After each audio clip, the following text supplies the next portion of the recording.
दिल्ली शहर में दो भाई जय और राहुल रहते थे। जय राहुल से बड़ा था और उसकी शादी हो चुकी थी। उसकी बीवी का नाम श्रद्धा था। एक दिन जय और राहुल कमरे में बैठे होते हैं, तभी श्रद्धा वहां आती है और बोलती है, अरे देवर जी, अब तुम भी शादी कर लो, इतने बड़े हो गए हो, मुझे भी कुछ सहारा हो जाएगा, बहू आएगी तो। अरे क्या भाभी माँ, आप भी ना। अरे कोई अच्छी सी लड़की मिले भी तो सही। आजकल वालियों को तो जानती ही हो आप, सब लिपस्टिक पाउडर लगाकर बैठ जाएंगी, कोई काम वाम की है नहीं। हाँ अच्छा देवर जी, आप भी तो उन्हीं के पीछे भागते हो। मुझे सब पता है आपकी लिपस्टिक वाली कामिनी के बारे में। सब पता है मुझे, समझे। अरे ये देवर भाभी किन बातों में लगे हैं, कोई मुझे भी तो बताए। अरे कुछ नहीं, कल इसकी दोस्त कामनी मुझे मिली थी और उसने मुझे राहुल और अपने बारे में सब बता दिया। अब मैं देवर जी से कह रही हूँ कि शादी कर लो जब लड़की देख ही ली है तो। और वैसे भी कामिनी मुझे अच्छी लगी। बात तो ठीक है भाभी और जय भैया, लेकिन कामिनी बहुत ही मॉडर्न ख्यालों की लड़की है। वो अपने परिवार में फिट हो पाएगी या नहीं? अरे तुम भी ना राहुल, भला ये क्या बात हुई? तुम्हारी भाभी क्या कम मॉडर्न थी? लेकिन परिवार की खातिर उन्होंने भी एडजस्ट किया ना। अरे समय के साथ सब ठीक हो जाता है। फिर श्रद्धा और जय के कहने पर राहुल और कामिनी की शादी हो जाती है और फिर कुछ महीनों बाद कामिनी माँ बनती है। उनके घर एक लड़का पैदा होता है जिसका नाम वो बंटी रखते हैं। एक दिन बंटी जोर जोर से रो रहा होता है। बंटी के रोने की आवाज सुनकर श्रद्धा कामिनी के कमरे में जाती है। कामिनी बंटी को डांट रही होती है, चुप हो जा मनहूस कहीं का, जब से पैदा हुआ है रोता ही रहता है, चुप कर नहीं तो थप्पड़ लगाऊंगी। अरे कामिनी, ये क्या कह रही हो? भला कोई बच्चे को मारता है? ऐसे नहीं बोलते। अब भाभी मुझे आपसे सीखने की जरूरत तो है नहीं कि बच्चे कैसे पालें। मैं इसकी माँ हूँ, मैं ये जानती हूँ। आप राय ना दो तो ही अच्छा है। कामिनी की ऐसी जहर बुझी बात सुनकर श्रद्धा वहाँ से चली जाती है और उदास होकर बैठ जाती है। तभी वहाँ राहुल आ जाता है और श्रद्धा को दुखी देख बोलता है, अरे भाभी क्या हुआ? ऐसे उदास क्यों बैठी हो? क्या हुआ? कामिनी ने कुछ कहा क्या? बोलो। तभी कामिनी वहाँ आ जाती है और चिल्लाते हुए बोलती है, ओ हो, देखो तो कितनी भोली बन रही हैं। अब हम दोनों पति पत्नी के बीच में आग लगाना चाहती हैं। तुम क्या कह रही हो कामिनी? भाभी ने तो कुछ भी नहीं कहा। और खबरदार, तुम भाभी के बारे में एक शब्द भी मत बोलना। तुम तो उनके पैरों की धूल भी नहीं हो। राहुल को गुस्से में देख कामिनी वहाँ से चली जाती है। एक दिन बंटी घर के बाहर बने गार्डन में खेल रहा होता है। तभी गार्डन का दरवाजा खुला होने के कारण वो बाहर रोड पर निकल जाता है। रोड पर काफी गाड़ियां आ जा रही होती हैं।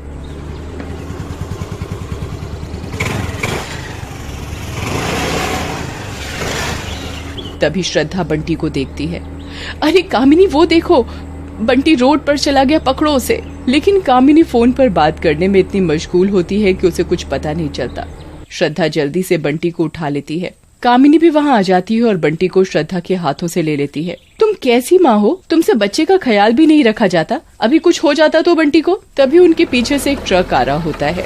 कामिनी श्रद्धा को उस ट्रक के सामने धक्का दे देती है। ट्रक के आगे आने से श्रद्धा की मौत हो जाती है। जय और राहुल को श्रद्धा की मौत का पता चलता है।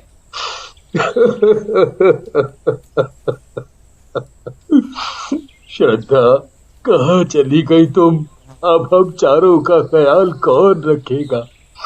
कौन रखेगा?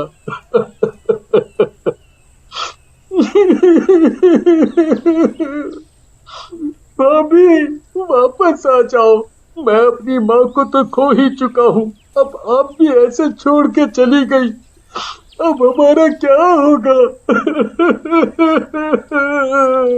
लेकिन कामिनी मन ही मन बहुत खुश हो रही होती है और बोलती है, बहुत अम्मा बन रही थी, अच्छा हुआ मर गई। मेरी तो जिंदगी जहन्नुम बना रखी। सारा घर लट्टू बनकर घूम रहा था आगे पीछे। मेरे बंटी पर भी अपना जादू कर रखा था। अब आराम से अकेले रहूंगी इस घर में मालकिन की तरह। एक रात बंटी अपने पालने में सो रहा होता है, लेकिन तभी उसकी नींद खुल जाती है और वो जोर जोर से रोने लगता है। लेकिन कामिनी गहरी नींद में होने के कारण नहीं जागती। तभी वहाँ श्रद्धा चुड़ैल के रूप में आ जाती है और रोते हुए बंटी को उठा लेती है। बंटी भी श्रद्धा की गोद में जाकर चुप हो जाता है। फिर श्रद्धा वहाँ से जाते समय कामिनी के बाल काट देती है। अगले दिन कामिनी सुबह उठती है। अरे ये क्या हो गया, रात में मेरे कोई बाल काट ले गया। हाय रे मेरे रेशमी बाल, कौन दुष्ट आया था घर में। उसे चिल्लाता देख जय वहाँ आ जाता है और बोलता है, अरे कामिनी, तुमने ही नींद में बाल काट लिए होंगे, नहीं तो और कौन आएगा हमारे घर में, वो भी रात में। कोई बात नहीं, बाल ही तो हैं, दोबारा उग जाएंगे। जय के बोलने पर कामिनी चुप करके नहाने चली जाती है। उधर बंटी फिर से रोना चालू कर देता है।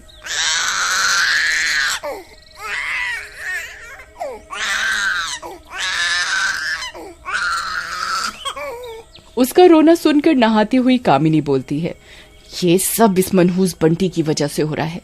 मैं चैन से नहा भी नहीं पा रही, पता नहीं क्या समस्या है। अभी 2 हाथ लगाती हूँ इसे। उधर बंटी का रोना सुन श्रद्धा वहाँ आ जाती है और उसे गोदी में लेकर चुप करा देती है।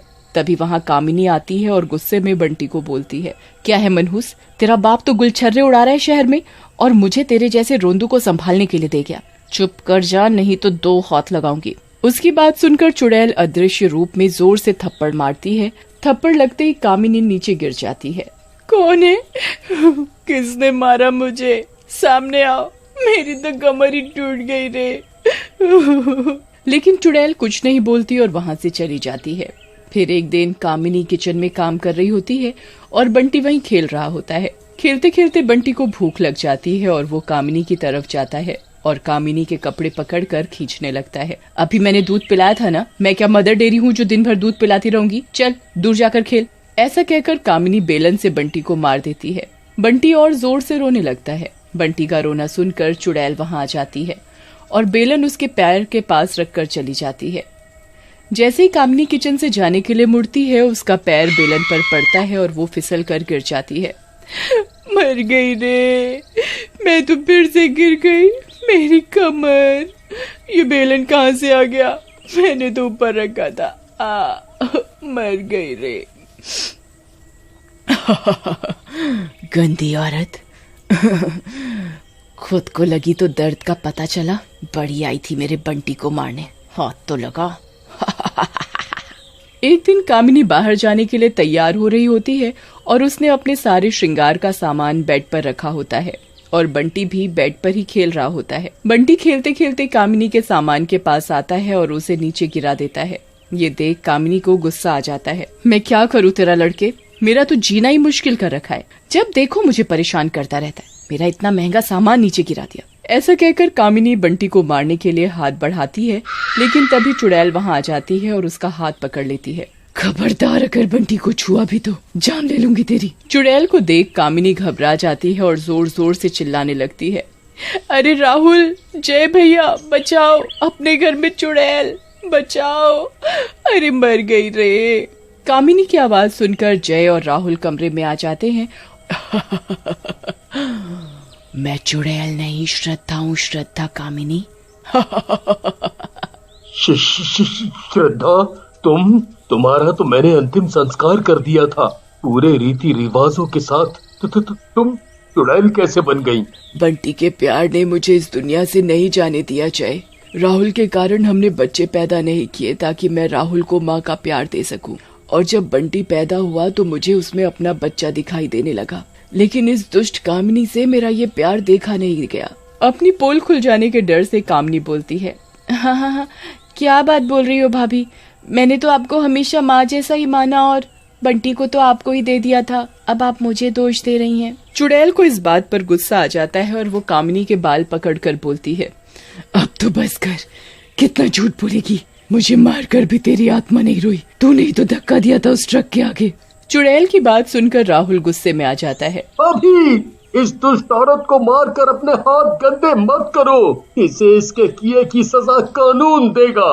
नहीं जी भाभी, मुझे माफ कर दो, मैं आपसे जलने लगी थी, मुझे माफ कर दो।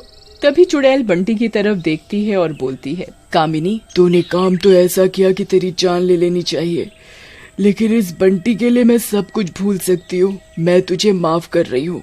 राहुल, तुम भी मेरी और बंटी के लिए इसे कुछ मत कहना।